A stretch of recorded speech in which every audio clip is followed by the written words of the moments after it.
வரலாற்று சிறப்புமிக்க பொதுக்குழுவிலே நமது மாண்புமிகு வருங்கால முதலமைச்சர் எடப்பாடி அவர்கள் இன்று அனைத்து ஒன்றிய செயலரும் வரவேற்று பொதுக்குழு சிறப்பாக நடைபெற்றுக் கொண்டிருக்கின்றது.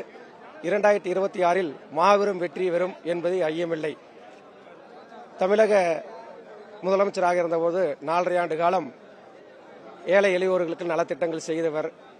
கொரோனா காலத்தில் சிறப்பான ஆட்சி புரிந்த அவருக்கு விவசாயிகள் சார்பாக எல்லோரும் ஒன்றுபட்டு கண்டிப்பாக அனைத்து இந்திய அண்ணா திராவிட முன்னேற்ற கழகம் மாபெரும் வெற்றியை பெறும் என்பது ஐயமில்லை.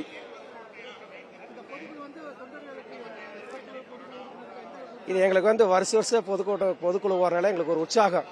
ஏன்னாங்கள கடைக்கோடி தமிழகத்தில் கடைக்கோடி கேரளாக்கு பக்கத்தால் உடுமலைப்பேட்டை மடத்துக்குள்ள ஒன்றியத்திலிருந்து வரனால எங்களுக்கு இது ஒரு சந்தோஷம். வருஷத்தில் எங்களுக்கு ஒரு திருவிழா மாதிரி இதெல்லாம்.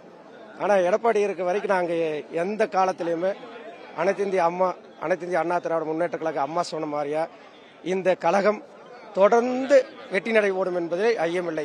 எத்தனையோ துரோகிகள் எடப்பாடி சொன்னாங்க போன டைம், இன்னைக்கு போயிரு நாளைக்கு போயிரு. 4.5 ஆண்டு காலம் சிறப்பான ஆட்சி செய்த எங்க மாண்புமிகு முன்னாள் முதல்வர் கழக பொதுச் செயலாளர் அவர்கள் இன்னும் பல கூட்டணிகளை பெற்று மாபெரும் தமிழகத்திலே வெற்றி பெறும் என்பது ஐயமில்லை. கன்ஃபார்ம், இது எந்த மாற்றம் கிடையாது. நாங்களே சின்ன வயசு ஒன்றிய சிலர் வழக்கறிஞர்கள் அனைத்தும் பேர் பாருங்க, எவ்வளவு பேர் உற்சாகம் வந்துக்கிறோம் பாருங்க. கண்டிப்பா 2026 மாண்புமிகு இதய தெய்வம் புரட்சி தலைவர் எம்ஜிஆர் அவர்களும் புரட்சி தலைவி அம்மா அவர்களின் ஆட்சி தொடர்ந்து நடைபெறும். மடத்துக்குளம் வடக்கு ஒன்றிய செயலாளர், திருப்பூர் புறநகர் கிழக்கு மாவட்டம் MS காளீஸ்வரர் வழக்கறிஞர். நன்றி.